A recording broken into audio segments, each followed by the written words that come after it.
तो जी हाँ, welcome to all of you in chemistry by साधनवर and photon online science academy. ये जो हमारा लेक्चर है, लेक्चर नंबर 5 है। इसमें हम डिस्कस करेंगे कि कोल्बीज इलेक्ट्रोलिटिक मेथड क्या है। कोल्बीज इलेक्ट्रोलिटिक मेथड क्या है? हम जो पढ़ रहे हैं वो कुछ ऐसे मेथड्स पढ़ रहे हैं जिसमें हम अल्केन प्रिपेयर कर सकते हैं। कोल्बीज इलेक्ट्रोलिटिक मेथड भी एक ऐसा मेथड है जिसमें हम अल्केन बना सकते हैं। और इस मेथड में एक sodium salt of carboxylic acid, या यूं कह लीजिए कि salt of carboxylic acid use होता है। Salt of carboxylic acid. इस मेथड को बहुत अच्छे से समझने के लिए जरूरी है कि आपने हमारा लेक्चर 4 सुना हो, क्योंकि लेक्चर 4 से ना, अगर ये लेक्चर आप सीक्वेंस से सुनेंगे ना तो आपको बहुत अच्छे से समझ आएगा। Salt of carboxylic acid R C double bond O, या तो ये है sodium salt of carboxylic acid. इसको क्या कहते हैं? Sodium salt of carboxylic acid. और भाई साहब ये है potassium salt of carboxylic acid. तो हमने इसमें salt of carboxylic acid use करने हैं, उनकी इलेक्ट्रोलिसिस करनी है, इलेक्ट्रिक करंट उनमें पास करना है, और उस तरह फिर अल्केन बनेगी। और इसका फिर क्या मैकेनिज्म है, ये सारी चीजें हम आज के लेक्चर में कवर कर रहे होंगे। तो आप पेन पेंसिल निकाल लें, अपनी नोटबुक निकाल लें, अपने बॉल पेन निकाल लें और साथ के साथ लिखिए, ताकि हर चीज आपको बहुत अच्छे से क्लियर हो।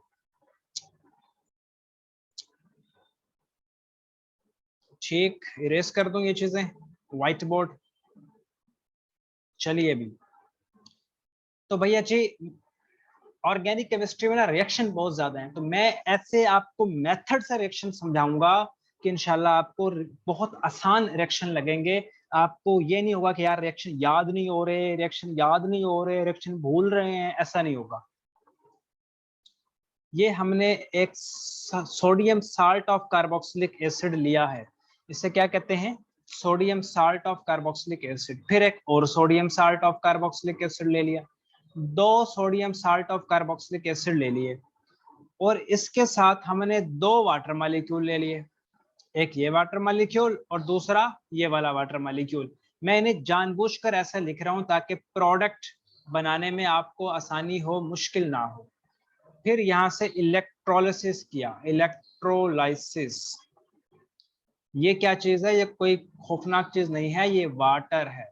वाटर के दो मॉलिक्यूल हैं। और ये क्या है? Salt of carboxylic acid. ये क्या है? दोनों साल्ट ऑफ कार्बोक्सिलिक एसिड। अब होगा ये, अब प्रोडक्ट गैस करना है। देखना, बहुत सिंपल सी कहानी होने वाली है। जब इलेक्ट्रोलिसिस करेंगे तो ये बॉन्ड यहाँ से टूटेगा और ये दोनों आर आपस में मिल बैठेंगे। ये दोनों आर आपस में मिल जाएंगे, इन्हें ऐसे लिख लो। यही तो अल्केन है और यही तो बनाना था, बन गया अल्केन। अल्केन बन गया। अब ये दोनों हाइड्रोजन आपस में मिलेंगे और हाइड्रोजन गैस प्रोडक्ट में बन जाएगी, तो दो प्रोडक्ट बन गए। इस तरह जब आप करेंगे ना तो आपको आसानी होगी प्रोडक्ट को बनाने में, प्रोडक्ट को याद रखने में। अब देखिएगा, अब देखिएगा कहानी कुछ और होने वाली है। ये COO से कार्बन डाइऑक्साइड बनेगी, इस COO से एक और कार्बन डाइऑक्साइड का मॉलिक्यूल बनेगा, तो कार्बन डाइऑक्साइड भी बन गई। अब ये वाला Na और ये वाला OH, तो इससे NaOH बन जाएगा।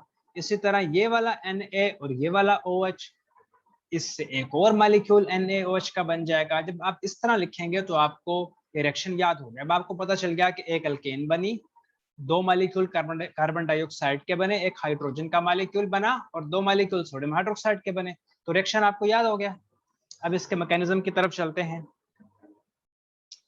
इसका मैकेनिज्म है free radical mechanism. Free radical mechanism, ये आप नोट कर लें, मैं इसका इरेज करके इसका मैकेनिज्म आपके साथ डिस्कस करने वाला हूँ। 1 2 3 इरेज कर रहा हूँ। देखिएगा, वही कोल्बीज इलेक्ट्रोलिटिक मेथड है। हमने इस साल्ट ऑफ कार्बोक्सिलिक एसिड लिया, potassium salt of carboxylic acid लिया और इसके दो मॉलिक्यूल ले लिए। ठीक, in the presence of water इसकी इलेक्ट्रोलिसिस की। In the presence of water इसकी इलेक्ट्रोलिसिस की, तो जब इसकी इलेक्ट्रोलिसिस की in the presence of water, तो भैया जी ये बॉन्ड यहाँ से टूट गया और ये नेगेटिव आयन अलग हो गया, और ये जो पोटाशियम आयन है ये 2 पोटाशियम आयन बनेंगे, क्योंकि यहाँ पर देखें 2 लिखा हुआ है, तो 2 पोटाशियम आयन अलग हो गए।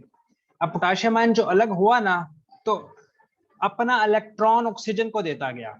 ये बात यहाँ से समझना बहुत जरूरी है। पोटाशियम आयन जब अलग हुआ ऑक्सीजन से, तो अपना इलेक्ट्रॉन ऑक्सीजन के पास छोड़ गया। तो एक इलेक्ट्रॉन ऑक्सीजन के पास पहले से था और एक इलेक्ट्रॉन पोटाशियम आयन उसको देकर गया। तो ऑक्सीजन का जो नेगेटिव चार्ज है ना, इसका मतलब है 2 इलेक्ट्रॉन।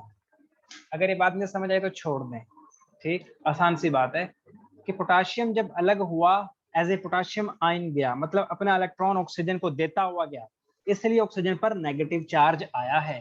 पोटाशियम जब अलग हुआ तो अपना इलेक्ट्रॉन पोटाशियम ने ऑक्सीजन को दे दिया और इसीलिए ऑक्सीजन पर नेगेटिव चार्ज आ गया।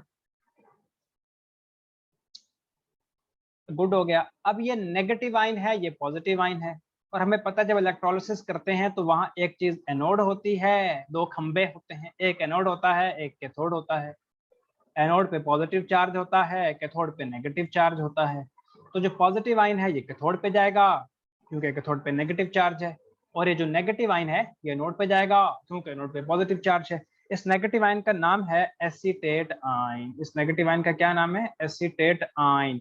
और पॉजिटिव आयन ये पोटाशियम आयन है, और पॉजिटिव आयन ये पोटाशियम आयन है। ठीक, तो पहले हम लिखेंगे एट एनोड।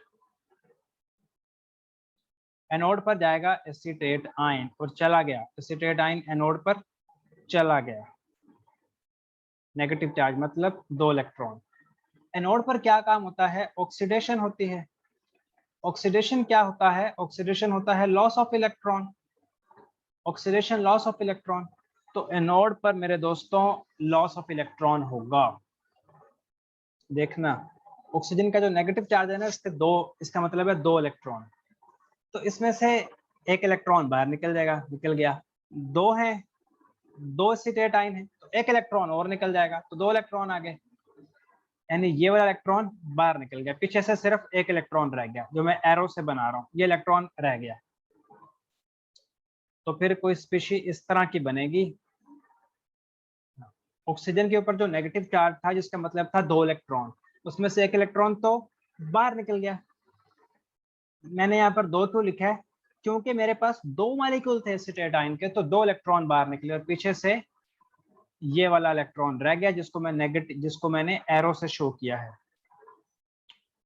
ये वाला। और इसको हम कहते हैं फ्री रेडिकल। फ्री रेडिकल तो इसे कहेंगे acetate free radical. Acetate free radical, acetate free radical. ठीक हो गया। अगले स्टेप में देखते रहना, देखते रहना, अगले स्टेप में ये एसीटेट फ्री रेडिकल आएगा और यहाँ पर एक कार्बन डाइऑक्साइड का मॉलिक्यूल रिमूव होगा। अब देखना कैसे।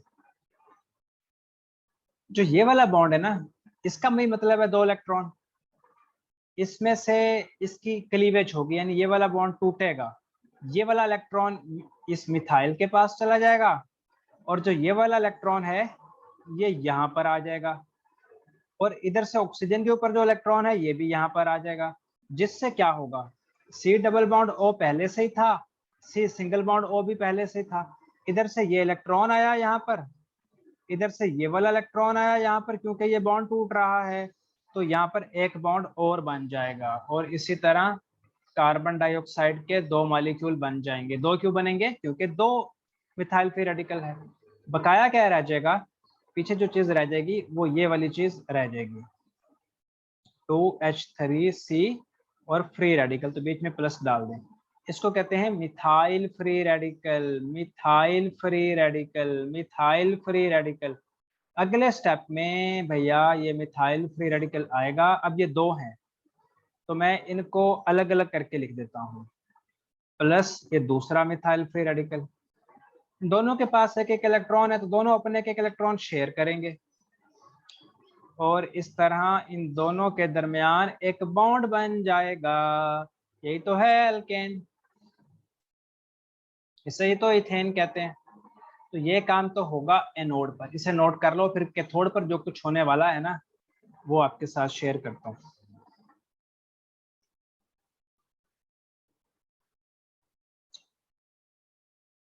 एट कैथोड, अब कैथोड पर हमें पता है कि पॉजिटिव आयन जाएगा, पॉजिटिव आयन तो जाएगा ही, लेकिन कैथोड पर वाटर भी जाएगा क्योंकि इसमें वाटर भी है। ठीक, तो वाटर पहले जरा कैथोड पे चला जाएगा और वहां जाकर कैथोड पर हमको पता है गेन ऑफ इलेक्ट्रॉन होता है, रिडक्शन होती है। गेन ऑफ इलेक्ट्रॉन होता है, रिडक्शन होती है, तो वाटर को इलेक्ट्रॉन मिलेगा जिससे हाइड्रोक्साइड आयन बनेगा और हाइड्रोजन गैस बनेगी। वाटर को जब इलेक्ट्रॉन मिलेगा तो वाटर का से हाइड्रोक्साइड आयन बनेगा और गैस बनेगी। अब ये वाला पोटेशियम आयन और ये वाला 2 हाइड्रोक्साइड आयन ये आपस में मिलकर बना देंगे पोटेशियम हाइड्रोक्साइड और ये रिएक्शन खत्म। हमें जो अल्केन चाहिए थी वो मिल गई, तो खत्म। मैं इसे इरेज करने लगा हूँ, आगे चलते हैं। नोट कर लो, शाबाश, इसे नोट कर लो, मैं इसे इरेज करने लगा हूँ। अगला जो मेथड है, 4th नंबर पे मेथड है, इसको कहते हैं फ्रॉम, इसमें भी अल्केन बनाना है, from carbonyl compound. From carbonyl compounds. Carbonyl compound दो तरह के हैं, एक को एल्डिहाइड कहते हैं और दूसरे को एल्डिहाइड कीटोन, दूसरे को कीटोन्स कहते हैं। तो aldehyde and ketone, aldehyde and ketones. Aldehyde का ये फार्मूला है, ये वाला एल्डिहाइड का फार्मूला है। कीटोन का ये फार्मूला है, इधर भी CH3 इधर भी CH3, यानी इधर भी अल्काइल इधर भी अल्काइल, इस तरह भी लिख सकते हैं, इधर भी अल्काइल इधर भी अल्काइल। ये किसका फार्मूला है? ये कीटोन का। और ये किसका फार्मूला है? ये एल्डिहाइड का। ये चीजें नोट करते जाओ, बहुत काम आएंगी। मैं फौरन अरेज कर रहा हूँ क्योंकि जगह कम है।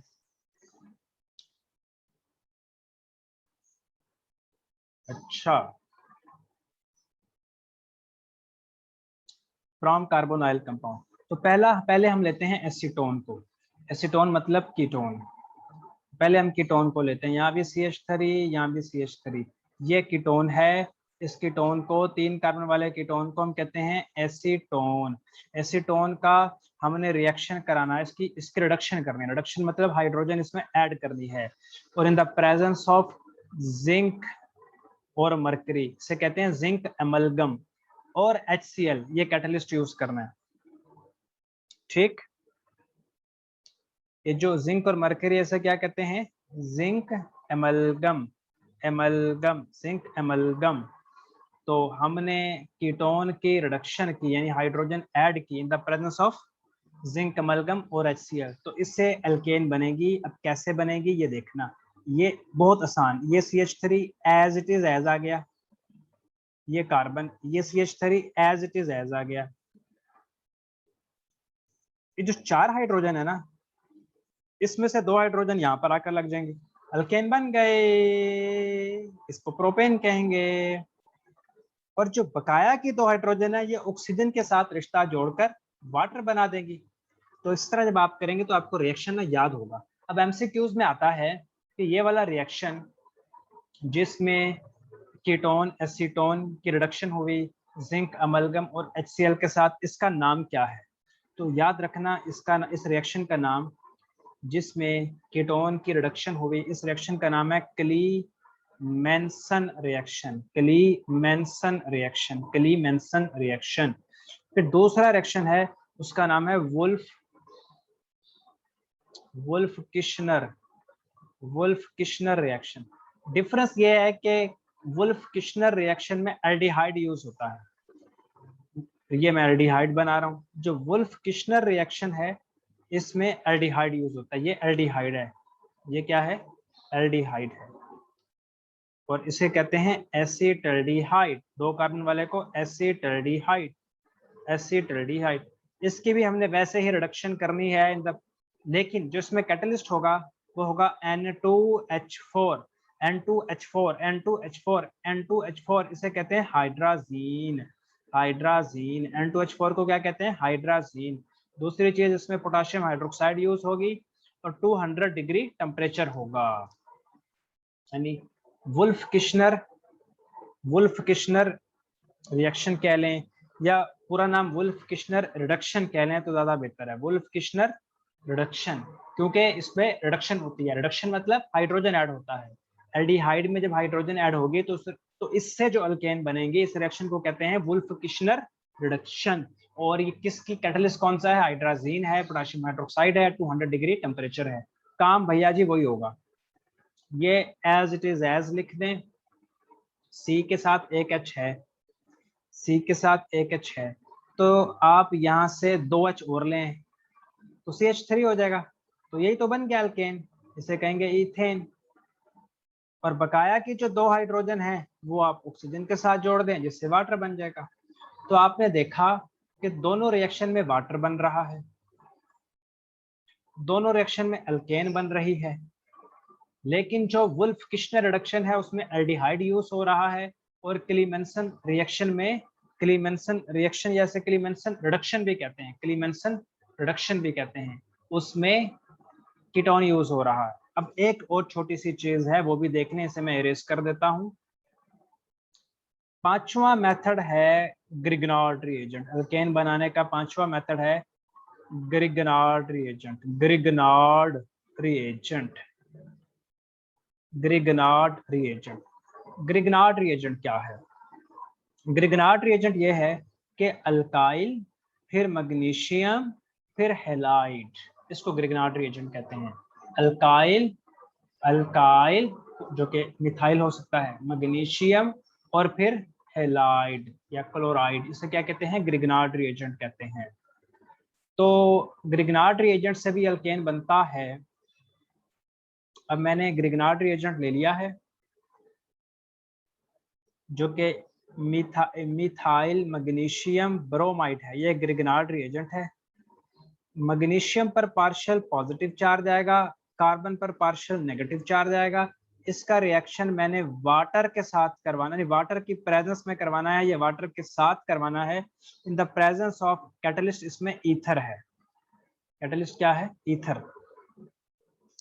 और एक डाइल्यूट एसिड, डाइल्यूट एसिड के लिए हम H पॉजिटिव का सिंबल डाल देंगे। इसका मतलब है कि कोई डाइल्यूट एसिड इस प्रोसेस में यूज हुआ।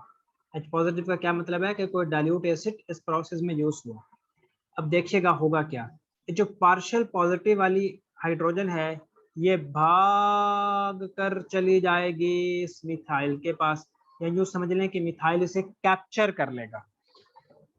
मिथाइल इसे क्या कर लेगा? कैप्चर कर लेगा, कैप्चर कर लेगा, ठीक। और CH4 बन जाएगा, बन गया। और इधर से मैग्नीशियम, मैग्नीशियम के साथ पहले से ही एक Br लगा हुआ है, ये OH भी मैग्नीशियम के साथ लग जाएगा और एक और प्रोडक्ट बन जाएगा। तो काम आपका खत्म हो गया। क्यों भाई? काम खत्म हो गया। तो इसको हम बोलते हैं magnesium hydroxy halide. Magnesium hydroxy halide. लेकिन हमारी दिलचस्पी इसमें नहीं है, हमारी दिलचस्पी इस अल्केन में है जो कि मीथेन है। और रिएक्शन देखें। अब यह है ethyl magnesium bromide, ethyl magnesium bromide. इसका रिएक्शन भी वैसे ही वाटर के साथ करवाएंगे। इस पर पार्शियल नेगेटिव, क्योंकि इसकी इलेक्ट्रोनेगेटिविटी ज्यादा है, हाइड्रोजन की इलेक्ट्रोनेगेटिविटी कम है, हाइड्रोजन पर पार्शियल पॉजिटिव, मैग्नीशियम पर पार्शियल पॉजिटिव, और क्योंकि मेटल इलेक्ट्रोपॉजिटिव होते हैं, कार्बन पर पार्शियल नेगेटिव। और डाइल्यूट एसिड की प्रेजेंस में, ईथर की प्रेजेंस में ये रिएक्शन होगा। जो ये वाली हाइड्रोजन है ना, ये इसके पास चली जाएगी, ठीक। और या यूं समझ लें कि ये जो इथाइल है ना, जो ये वाला पार्ट है, इस हाइड्रोजन को खींच लेगा, खींच लेगा। और CH2 था, एक H और खींच लिया इसने, तो अल्केन बन गई। और मैग्नीशियम, मैग्नीशियम के साथ Br पहले से ही था, मैग्नीशियम के साथ Br पहले ही था, OH और लग गया, तो मैग्नीशियम हाइड्रोक्सी हैलाइड बन गया। तो ये कुछ रिएक्शंस थे, मैंने आपकी बुक को फॉलो किया है। टॉपिक यहाँ पर एंड होता है, इसके बाद हम और टॉपिक आगे कंटिन्यू करेंगे। आपने अपने कमेंट जरूर करने हैं ताकि मुझे आपका फीडबैक कमेंट पता चले। अपना बहुत सा ख्याल रखिएगा। अल्लाह हाफिज।